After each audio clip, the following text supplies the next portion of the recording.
आप सुन रहे हैं डीजे सोनसिंह ते काम तबल पानी वाले का मिक्स। घिसत हवा से डब्बा गुड़ा खुला ओ बही,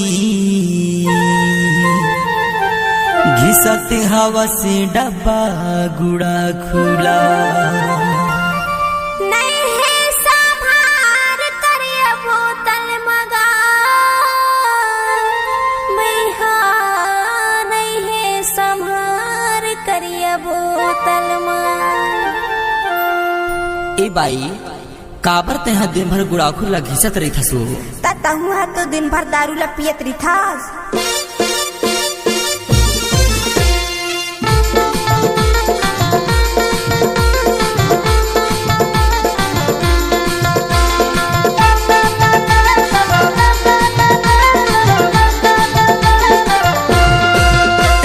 लाज लगे गो घिसत हवस डब्बा गुड़ा खुला, तुला लाज लगे बाई घिसत हवस डब्बा गुड़ा खुला।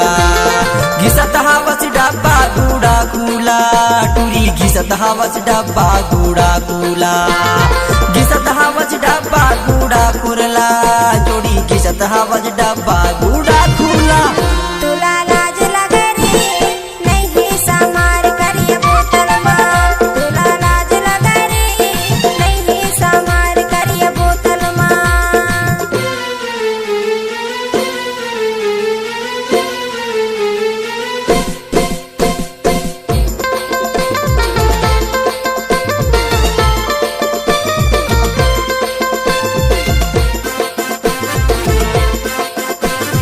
डीजे सोनसिंह के काम। नाचने वाले के पास दम नहीं है तो डीजे वाले क्या करेंगे।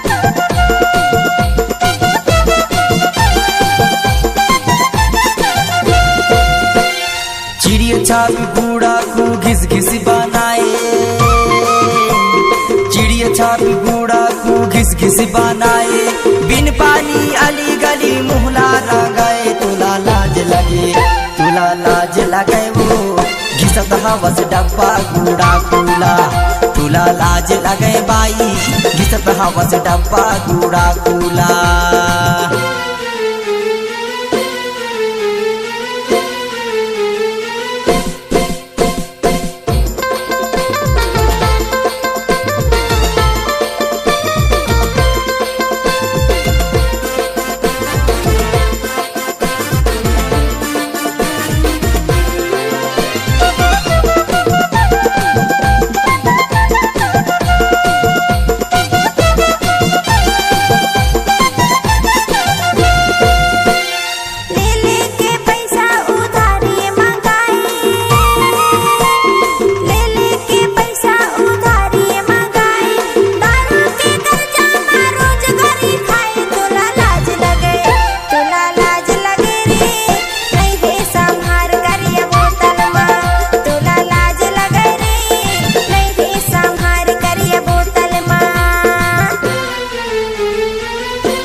कई डब्बा पैसा ला फूके,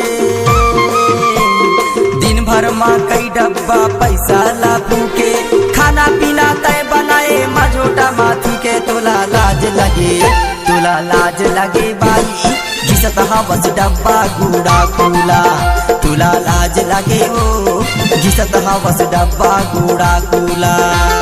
घिसत हवस डब्बा गुड़ा खुला, बही घिसत हवस डब्बा गुड़ा खुला। घिसत हवस डब्बा गुड़ा खुला, बही घिसत हवस डब्बा गुड़ा खुला। तुला लाज लगे वो घिसत हवस डब्बा गुड़ा खुला। तुला लाज लगे रे नहीं है संभार करिए बोतल मगा, तुला लाज लगे वो घिसत हवस डब्बा गुड़ा खुला। तुला लाज लगे रे नहीं है संभार करिए बोतल मगा। पियत हवस डब्बा गुड़ा